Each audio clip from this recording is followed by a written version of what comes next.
When did you start to think that you could possibly have a future in music? When That's did you a good start question. flirting with the idea and fantasizing about it? Yeah, I mean, like I always wanted to. That was always kind of the goal. But I think, my parents having no exposure to the music business. It was, like, I didn't have, being in Washington, I didn't really have anyone to guide me on like what I need to do to like get into the music business. So I was just playing and singing, and I practiced like crazy, and that was kind of it. And then in college, I moved to Boulder. Went to CU Boulder for a year, well, I guess 3 semesters, and then decided I hated it. And I was a year away from finishing a mechanical engineering degree, and decided I was sick of it. Well, that was my story to my parents. I started dating a girl, and never tale went as old as time. Yeah, and never went to my circuits class and failed that class. And then I was going to have to take, it was like one of those that only is offered in the spring or something. And so I was going to take a whole extra year to go back and do that circuits class again. And so I was like, I think I'm done. I'm going to go work construction and save money and move to Nashville. That was not what I told my parents when I told them I was quitting school, though. What were you going to tell them? You just, hey, I don't love I told them, I was anymore? just like, no, it's just music is where my heart's at. This is really what I got to do. Yeah, it sounded much more inspirational than exactly. I'm not passionate about your this. life. exactly. That's right. But that, that was always their advice to me, was just like, go get a good job, and you can go play bluegrass festivals on the weekend, with your buddies. And so that was kind of always what I thought I'd do. And then, started working construction, started posting some of these videos on Facebook was kind of the first thing that I did. That was the first one that blew up for me anyway. I'd posted a few, and, I'd get like 1,500 views or something. It wasn't nothing. But then had a guy named Daryl Singletary, who was one of my favorite singers. He was late 90s, early 2000s guy. Phenomenal singer, real old school sounding, and he passed away in February of 2018. And I put up a video. There it is. Yeah, the old Spilled Whiskey was the song. Sherm's I on put it. that up, and anyway, that was the first. It blew up. It got like 330,000 views or something like that on Facebook. And so then I got a few calls and emails from people in Nashville, mostly like shyster types, kind of. It was like, if you can come up with $20,000, we'll cut you a record and make you a star. And I didn't know anything about the music business, but I was pretty sure that was not how it worked. Yeah. So anyway, and then a guy named Carson Chamberlain, who is my producer to this day, sent me some email. What is funny, the girl I was dating at the time was the one that saw it, because I kind of like, different girl than Boulder girl. Yeah, this was Boulder girl. Yeah. Oh, same girl. Yes, sir. Yep. All right. Okay. We still dating her? Yeah. No, sir. Okay. No. All right. Not anymore. Taylor. Yeah. Yeah. All right. Okay. Sorry, girl no, from Boulder. Yeah. But really fucked that up. Oh Lord. I don't know what you did, man, but woof. All right, go on. We're teasing. We're teasing. We're having a good time. We're having a good time. What's Denise? We're having a good time. Yeah.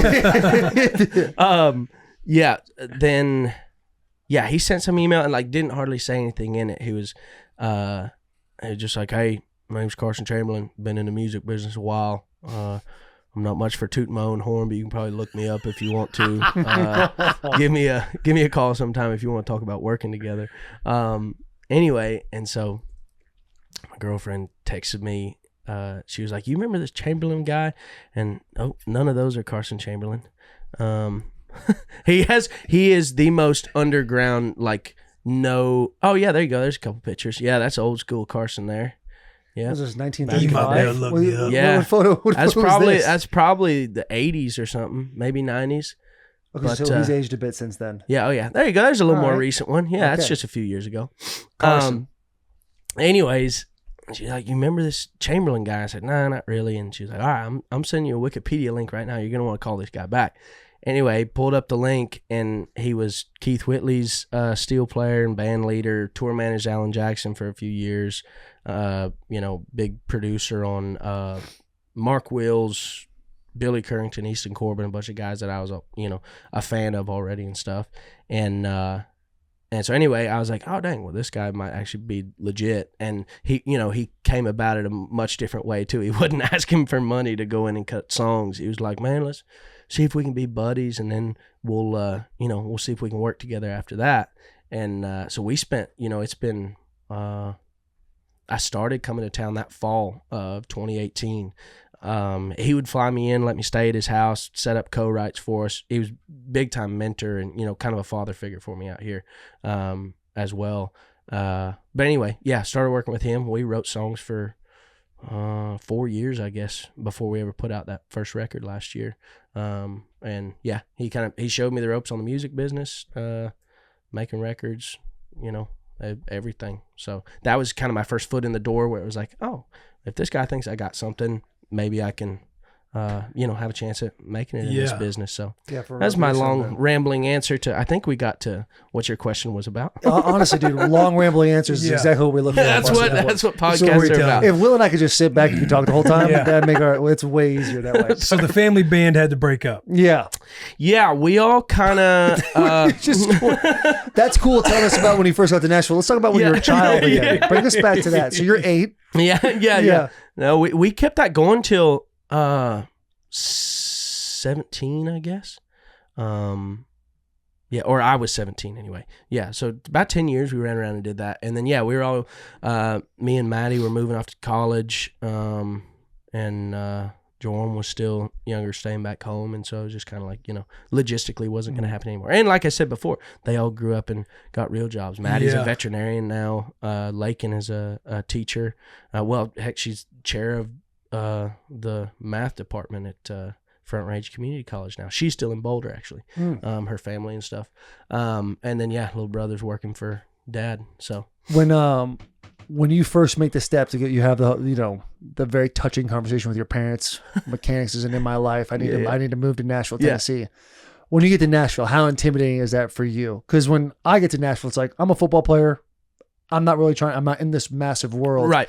But you walk down Broadway and every single bar you listen to, like, everyone sounds good. Yeah. Everyone's extremely talented. Like, you officially taking yourself as like a big fish, small pond. Absolutely. And you've gone into the ocean. You're in the big leagues out here. You're in the big leagues, bub. Like, someone probably shoulders you and said, like, you do country music? Whatever, brother. Yeah. So sure. how do you, like, what is your are you naturally a confident guy with this? Or are you kind of like leaning on people like, hey, I see you do that. I do this. Maybe we could help each other out. An accountability buddy out there. Like, what was your process when you first got to Nashville? Yeah, I was very... Brought the girl with you. Yes. Yeah, for a minute, yes. And then that that ended a little while We ago. should, real quick, I'll put that to bed. But you should call her and just be like, thank you. We yes. Well, because she does deserve a lot of because things. Because of her, you missed that. You failed that mechanics class. You probably just be a mechanic right now. Yeah. You'd be the most talented mechanic of all time. Yeah. If it wasn't for this girl and her beautiful eyelashes flapping them at you over and over again for you to fail that class. Yeah, there's a lot of things. I ended up being married to her for a little while. That's all right. Yeah, it's all good. So yeah, call that an annulment, dude. You get that in there, you get your feet wet a little bit. We toss that out the window. You want to see? Quite that. Yeah, but no, it was a few years. So we were past the annulment. Right. Split it 50-50. We go on our way. It's all good, dude. That was good. You got out before the game was good. Taylor's a question away from being like, so what actually happened? Yeah. Why couldn't we make it work? Get on the phone. Call her up. Let's figure this out right now. Anyway. Goodness. Yeah, onward. Anyway. So were you nervous coming out here for the first Nashville? time? Yeah, I think mostly... Going through a divorce and all this shit going on. Like, did you talk to a therapist? Oh, we're goodness. having fun. We're having fun. Yes. So you're in Nashville. Yes. Are you nervous? Yeah. When I came out, it was mostly like I didn't play around town at all. Did not do the Broadway thing at all. It was just I was still working construction when I came here. I got my dad to go in with me. We bought a place north of town, and I gutted the whole thing and remodeled it. And it was still waiting on it to be sold. But anyway, it got the job done. It was just, I needed to have something to do, and then I'd write a couple days a week with Carson and whoever else we were writing with. Oh yeah, there's my nice. That's what I did at work all the time. That's nice. I get it here. Did you get one? Oh yeah. I spent way too long. Hip swing is wild. Yeah, dude. It's. I don't think you're supposed to do that, but There you go. Oh, here. Yeah. Gotta get it. There it is. There it is. boy. All right, Okay, locked in. all right, yeah. You're a bit of a showboat, huh? You're a bit of a show. That's I'm the an second idiot, shimmy I've that's seen on for this sure. podcast. Yeah. Oh, buddy, we've Yeah, I done- see you on the internet being all feminine and shit. Boy. Yeah. When I tell you about them hips, moving them hips, you ain't Elvis Presley. Yeah. Amen. Would really turn your dad into something on this podcast. I love it, dude. Yeah. Do you, looking back at it now, do you think like, oh, I was a little like, even when you go to Nashville to be a part of it, but then you kind of still stay underground with everything, like you're just doing your own thing. Yeah, and that was a lot on account of Carson, my producer. I kind of figured it would be, I'm gonna get to town, I'm gonna play every night of the week. You know, I'm going to Nashville, I'm gonna play and sing. That's what I'm there for. And he advised me that it was like, man, keep Nashville at arm's length, kind of, and it's like if you can get it to where Nashville wants you more than you need Nashville, then you've got a little leverage, and that's kind of like a better foot to be starting off of. So anyway, that was, we stayed underground, wrote a pile of songs. I signed a publishing deal in 2021 that was right when I spent almost 3 years just flying in and out like for a week every month or something. And I would play shows out on the road, but I was still living in Colorado, come in here frequently and write and do all that. But yeah, I didn't get moved here till spring of 21, I guess. And shortly after that, got a publishing deal. So I was making a little check for that, which was helpful. And then, doing this, supposed to be remodeling a house, and I was just playing with my hammer and playing guitar. So, anyways, that's fucking awesome. And then management publishing kind of came along, with Major Bob Music, still with them.